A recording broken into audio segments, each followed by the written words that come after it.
Let's watch. Yes, you see, the signs were always there, and we kept warning Nigerians about it. When they said they wanted to stop importation of fuel and they wanted to give Dangote a loan, the opportunity for him to be catering for all the fuel needs of Nigerians, many of us cried. People said, oh, we're jealous of Dangote, that we should go and set up our own refinery, that Dangote is a good man, blah, blah, blah, blah, blah, blah, blah. Immediately, the issue with Russia, with the US and Iran started. Same day or 2 days later, he hiked cost of oil. And the reason he gave was that because of the war. You can say how unreasonable that can be. This is somebody that buys crude in Naira, produces the fuel in Ibejuleki. The place where he's producing the fuel is free trade zone. He's not paying any tax. Just ripping off the country. Ripping off the country. This is capitalism to the extreme. There can be no justification that something that is here, the manpower is here. Nigeria has one of the cheapest labor in the world. So how did he arrive at 1,300 and something, 1,004? Nigerians should be asking the right questions, but Nigerians are not asking the right questions. And the government, because any society where people are not allowed to freely compete economically, even our constitution is very explicit and clear on this, that at no material time must anybody be given economic power above others. It's in chapter 2 of our constitution. But Dangote has been given the unfair, unnecessary advantage. The only reason for this is that you will now say that maybe because we have an Lokan president, Dangote is also his own Lokan for his own economic benefits. Because you can't justify it. If fuel from Argentina, from abroad, importing is cheaper than fuel that is produced in Ibejuleki, then we have a fundamental problem at our hands. And we need to ask questions. So our criticism of the bastardization of our economy is not based on because of hate for anyone. It's because of national interest. Because we are directly and indirectly affected by the indices, the economic indices. And that Nigeria is a consumer nation. Almost everything we use is inclined on fuel because we do not produce anything. The cost of even transporting crops from the farm to the city, from the hinterlands, they are determined by price of fuel. So these are the issues that there is no justification for the hike in petroleum products, considering the fact that the critical sector of the refinery, the local refinery in Ibejuleki, the critical sectors are dominant in Nigeria. The issues around productions are here in Nigeria. So if people in the neighboring countries pay for more, Nigerians should not pay for more. Nigerians should not be at the receiving end of Dangote paying back his loan, the loan that he took to build the refinery. And if it is not for greed, he can still sell fuel. I have said it time and time again that Dangote can sell fuel at 700 naira, and I've done the arithmetic that he can sell fuel at 700 naira and still make so much profit and still be able to pay his debts. But there are those who argue that Nigeria sells the cheapest fuel within the West African sub-region. What's the argument on that? Yes, so if you look at our income per capita, and if you look at our the revenue that the citizens generate, for instance, go to Accra. Go and see the minimum wage in Accra. What can the minimum wage in Accra buy? Then what can the minimum wage in Nigeria buy? The minimum wage in Nigeria, can it fill up the tank of a car? Certainly it cannot. So what many of these people that tell half-truths do is that they tell half-truths that favor their narrative, favor their selfish interest. If you want to discuss the economics of any nation, you must put into consideration all the vital indices that determine the scale for citizens to live, thrive, and survive. The reasons why Nigerians are struggling and can hardly thrive and survive is because in fact, the West African CFA is now almost 3 times as strong as the Naira. The Naira is at its weakest since independence. And so our currency can simply not buy anything. Our currency can simply not buy anything again. All right, let's look at, do we blame Dangote? Dangote is a businessman, how to make profit. We have 4 refineries. None of them is working. So, should he not take advantage of the situation? Yes, you see, I have said it again before that, government has no business doing business in Nigeria. The refineries are not working, and they will never work. The turnaround maintenance thing in the refinery is just an opportunity to create money and get money for the boys. This has been happening since God knows when, since the time of Abacha, and nothing is going to change. Yes, I believe that the idea of Dangote doing business is to make money, but that is where government comes in. Government is not there as an unbiased onlooker. Government is a regulator. Look at what Dangote has done in the oil and gas sector. Here, he not only has he formed a cabal, now that he just joined the oil sector and he has become the main cabal leader in the sector. And why am I saying this? Look at what he did with the Farouk man that was removed. Ahmed Farouk that was removed. That agency is a regulator. Not only did Dangote remove him, the person that Bola Ahmed Tinubu appointed now is a Dangote boy. Used to be in the Dangote in the Dangote group of companies. Used to be one of Dangote's aides. Have you ever seen a situation where Cristiano Ronaldo is playing a match and Cristiano Ronaldo is now given the opportunity for him to appoint the referee to referee the match? So, and that is why we see all this decay in the sector. And who suffers the most? It is the citizens, it is the people that suffer. Because when a regulator is now someone who is appointed by a major player in the sector, then what you see is what Nigerians are currently witnessing. So you cannot excuse the government. The government is to blame for the excesses of businessmen and business people like Aliko. Because when there is no strong critical, even in small Ghana here, you cannot see this kind of thing happen in Ghana, where a major player will be the one to determine who is a regulator of his sector that he's actively participating in. It should never happen. So, and this is the reason why investors will never come here. Because this is not a just society. Even in animal farm will do better than this. You cannot run a society like this. You cannot run an economy like this and expect anything progressive to happen. A situation where the indices of economic advancement and development is tailored towards an individual. It's not tailored towards the betterment of the nation. It's not tailored towards the betterment of the citizenry. It's not tailored towards productive sectors of the economy. It's tailored towards one individual. If you get all these advantages that Aliko is getting, year in, year out, you are going to become Africa's richest man. Year in, year out.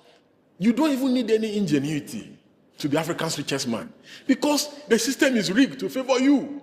So that is why Nigerians are on the receiving end. We got to this unfortunate situation because monies budgeted for security were being stolen by the generals. Monies were allocated to buy equipment for the Nigerian Army, for the Nigerian Air Force, for the Nigerian Navy, but generals stole the money. How do you mean? Look at many generals have been on trial for corruption. The EFCC itself has come out to say majority of the estates in Abuja are owned by ex and serving generals. The EFCC has said so. So, and look at from all the probes that we have witnessed about corruption in the war against corruption, in the war against insecurity, is because of lack of punishment for bad behavior. Because if one or two or three persons had been severely punished, I believe that this corruption in the fight against insecurity will have been minimized, even if it had not been eradicated completely. And let me give you an example. Look at the Northeast, which is the hotbed of insecurity in the country. Typically, ordinarily, a brigade is supposed to have 86 APC, that is Armored Personnel Carrier Brigade. And there's supposed to be 3 or 4 brigades in a battalion. The entire Northeast does not have 86 APCs. The entire, go and verify, fact check me. Ask, we have classmates who are commanding officers in the field in the Northeast. So what they have is a situation where they will now improvise all these soft vehicles like Hiluxes. They will not make the Hilux armored or half armored. They will now give it to a commanding officer that he should lead troops. He should lead troops to go and fight Boko Haram. So you will now find, look at these special forces soldiers that were trained in Russia, Belarus, our finest, killed in the front line by a bullet from a pistol by Boko Haram. Look at the amount of resources that Nigeria used to train those soldiers. But because you refuse, in fact, sir, fact check me again, the entire Northeast does not have 45 APCs. The entire Northeast. How can you defeat insurgency and terrorism when the soldiers are ill-equipped, not properly motivated, not properly funded? Look at even some of these soldiers that are now facing trial at the General Court Martial on the alleged coup. Many of those soldiers, those are commanding officers of many of the hotbeds in the Northeast. Since they were arrested and detained for about 8 months to 9 months now, many of their positions have been overrun by Boko Haram. Immediately they were arrested and withdrawn from the field. What is government doing to end insecurity in Nigeria? Ours is a nation where before the hotbed of insecurity was the Northeast. Now it is almost nationwide. Look at what is happening in Zamfara. They are mining gold. They are selling gold on the main road, express road in Zamfara. And government is not worried. Government is not concerned. How can insecurity ever end? And the principal actors in this trade are known to government. The government is not willing. Government is unable. Government fails to do anything. Why do you think government is unwilling or do not have the political will to go after even the ones that UAE gave us their names? Yes. So what I think is, I'm inclined to agree with General Adeyanju that they collude with the armed bandits to kill innocent Nigerians. I believe that insecurity has become one of the most lucrative business in Nigeria. And if you look at that Kogi State general that was killed, General Ali, I think so, they said many things. He was warned severally to stop trying to crush Boko Haram.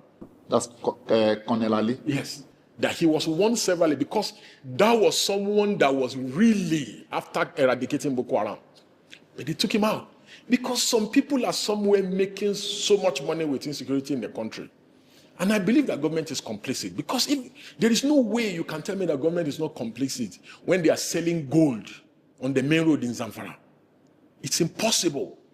They look at the way these terrorists move freely, unchallenged all over the country. You cannot tell me this is a government that has army, air force, navy, ground troops, many divisions, prison. And you tell me we have one of the best trained army in the world, one of the best trained. Nigerian soldiers have gone all over the world and have excelled at ground battles, and you tell me that we cannot defeat these people? I refuse to believe same. Let's look at what's happening in your state. We celebrated Children's Day 2 days ago, and we know that over 30 children are still in captivity, some of them as young as 2 years, 3 years. Government is not bold enough to say this is what we want to do. Do you think, even though government keeps arguing about it, they don't pay ransom, but experiences have shown we will see these people release the people, we don't get to arrest anybody, we don't get to kill anybody. How do they release these people? Is it that we are truly paying ransom? And are you worried about this or your incident? Yeah, of course. One of the victims, the teacher who was unfortunately beheaded, is our client. We're briefed by the family. We are constantly in touch with the family. We grieve with them. We mourn his passing. Unfortunately, and most regrettably, is that the family have not even been given the opportunity for them to bury their dead. You know, we had written to the president and commander-in-chief of the armed forces, President Bola Ahmed Tinubu, to personally intervene in the matter, not to delegate this matter. A president should act like his president. should not sit in the comfort of his office, of the villa, should leave the villa when there are problems like this and go to the battlefront. We have seen presidents all over the world do this. This is what is expected of a commander-in-chief. If not, you are not commanding anything.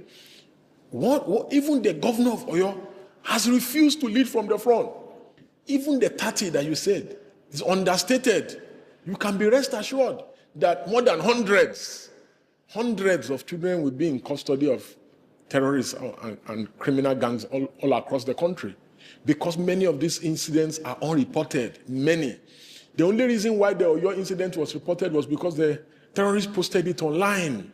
There are so many others that ransom are just collected from the families and they are set freed. And there are others that could not pay. We have just discovered that another teacher was killed in the north, who even after ransom was paid, he was killed. So it shows that there is no credible government in place in the country.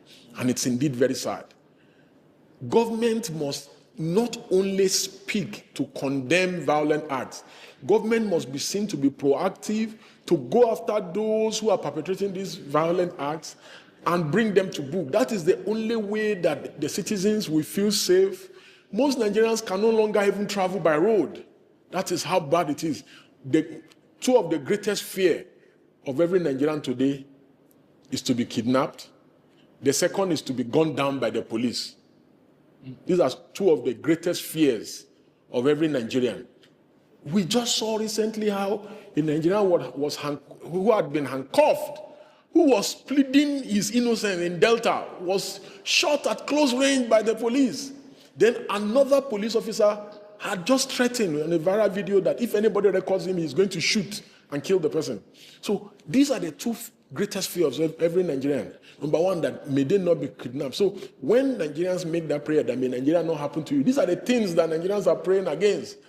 That may they not be victims of kidnap and may they not be gunned down by the police. You've always asked for the arrest and prosecution of Sheikh Gumi for his comments and statements that you perceive to be sympathetic to terrorism. Do you really think he's a terrorist sympathizer? Okay. The Terrorism Prevention Act has defined who a sympathizer is, who an enabler is. Someone that defends, someone that justifies, someone that promotes.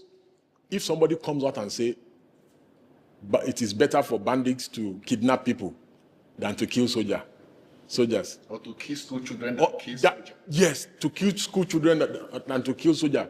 The paying ransom to bandits is not bad. How else do you describe such a person? Somebody who justifies, who says that terrorists have genuine grievances. That government should, it's only in Nigeria that government forgives terrorists. Terrorists should never be forgiven. And terrorists don't repent. Terrorists do not repent.